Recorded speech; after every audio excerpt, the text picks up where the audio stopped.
भगतन की भीड़ लागे गूंजे जाए कारी, भक्तन की भीड़ लागे गूंजे जाए कारिया।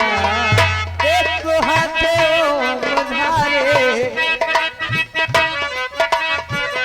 एक हाथे ओम धारे, सृष्टि के श्रृंगार रूपवा मनवा मोहतवा, रूपवा मनवा मोहतवा, काली शेर पे सवार रूपवा मनवा मोहतवा, काली शेर पे सवार। ये माननीय सर्व सम्मानित दादा सोहे बोल सोहे तीरिया धनुहिया, दादा सोहे बोल सोहे तीरिया धनुहिया, लाल रंग चुनर सोहे मोहिनी मोरातिया, लाल रंग चुनर सोहे मोहिनी मुरातिया।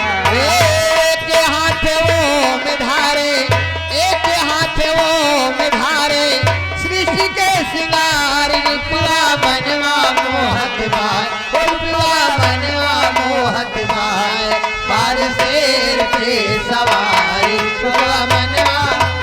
हेलो हेलो मैडम जी, जी ये माननीय सर्व सम्मानित माननीय मोहम्मद नसीर भाई, ये मोहम्मद नसीर भाई इसी ग्राम शिवम मोचवा वाले साहब जी की तरफ से 51 रुपए का पुरस्कार। लेकिन गुरु जी की फरमाइशी है, क्या फरमाइशी है बनावतानी खैनी सुना बुढ़ौता था। अच्छा अच्छा हो जाएगी, लेकिन ए दीदी हेलो, और भैया जो अगल बगल सामने खड़े हैं यार, घर मालिक